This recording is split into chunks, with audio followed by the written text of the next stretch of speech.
The silence has been deafening. While other contenders have been splashing cash and making power moves, one critical piece of Toronto's championship puzzle has remained unsigned, creating anxiety across Jays Nation. But what if that silence wasn't a warning sign? What if it was strategy all along? Hello, Jays Nation. Welcome to Jays Quick News, your go-to spot for the latest Toronto Blue Jays updates. Today, we're diving into the Bo Bichette situation that's had every Blue Jays fan on edge, and the breaking intel suggests this story might have a happier ending than anyone expected. But before we break down why Bo's return is looking more likely than ever, make sure you hit that subscribe button and turn on notifications so you never miss a Blue Jays update. Now, here's the million-dollar question.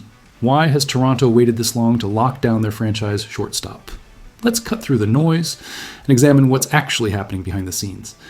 According to MLB insider Jon Heyman, the Toronto Blue Jays and Bo Bichette are still deep in contract discussions. And despite the concerning lack of public movement, all signs point toward a reunion.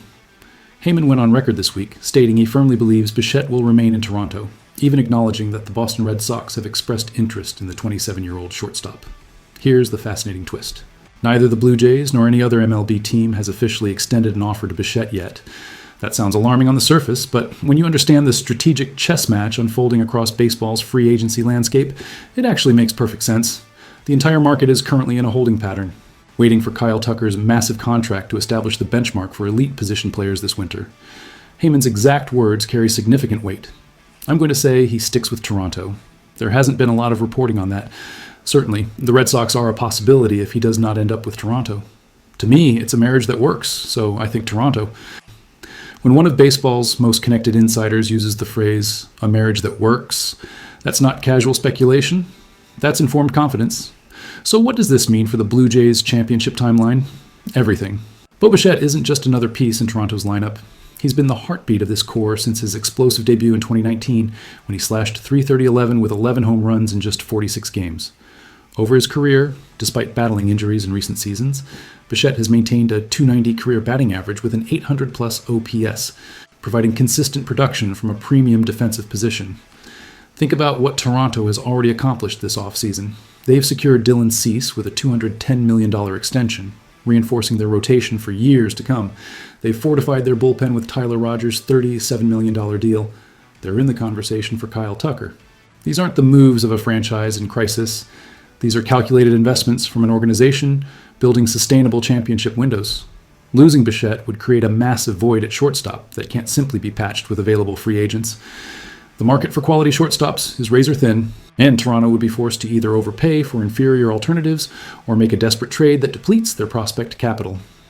Can you imagine trying to replace Bo's combination of offensive production, defensive reliability, and clubhouse chemistry in one offseason? History provides perspective here. Remember when it seemed like Marcus Semien was a lock to return to Toronto after his incredible 2021 campaign? The market moved differently than expected, and suddenly the Blue Jays were watching their all-star second baseman sign with Texas.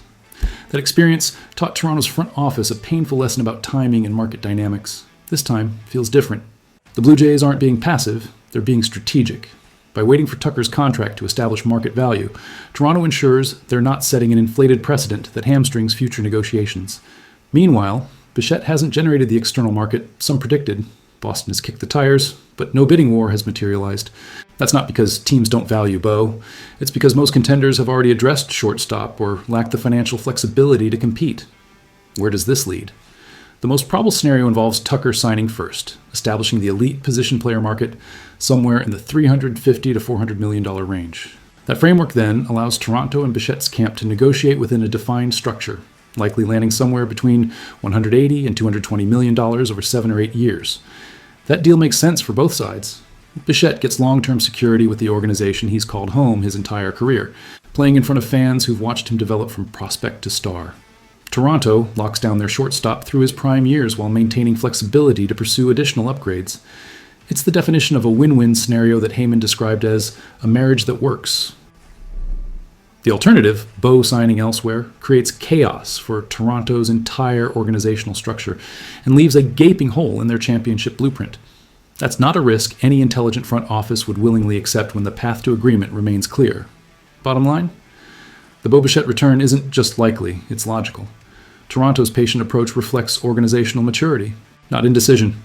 When the dust settles and contracts are signed, Jays Nation will look back on this period not as a crisis, but as calculated championship architecture.